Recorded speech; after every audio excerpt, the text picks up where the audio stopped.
Looking back now, 50 years beyond the turning point, it is clear that one of the greatest failures of the American experiment was not a lack of resources or intelligence, but a failure of moral imagination. White supremacy and white hegemony, once defended, minimized, or denied, are now understood as ideologies that cost this nation generations of progress. They did not strengthen society. They delayed it. For much of our history, the nation attempted to build a civil society while denying full participation to African American families. Rights were declared universal, yet applied selectively. Democracy was celebrated, yet practiced unevenly. This contradiction weakened the very institutions it claimed to protect. Trust eroded. Social cohesion fractured. The promise of shared destiny was replaced by managed inequality. What we once called stability was, in truth, stagnation. African American families bore a disproportionate share of this burden. They were asked to survive conditions they did not create, to adapt to systems designed without them in mind, and to raise children within a society that questioned their belonging. Family life became a site of protection and repair, where dignity had to be reinforced at home when it was denied publicly. What was often misinterpreted as dysfunction was, in reality, endurance under constraint. White supremacy functioned as a belief. White hegemony functioned as a practice.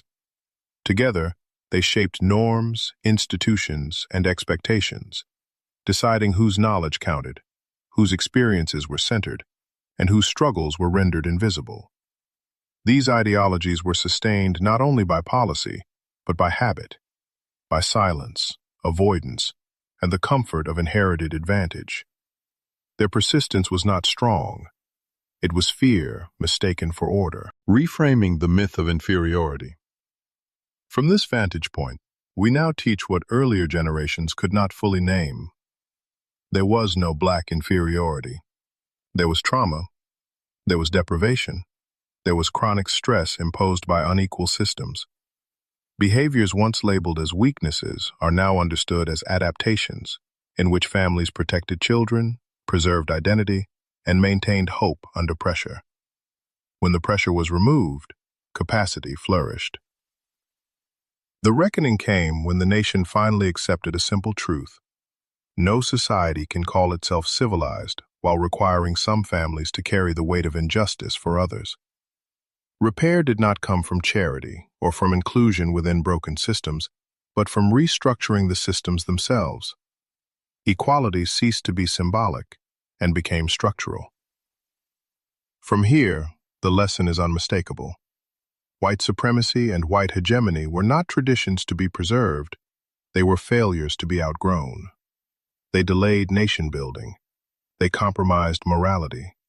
They cost time we will never recover. What endured was not dominance, but the human capacity to learn. The African American family, long positioned as evidence of deficit, is now recognized as evidence of resilience, insight, and contribution. And finally, as a society, we did not simply correct our course. We matured, not just to survive our history, but to move beyond it.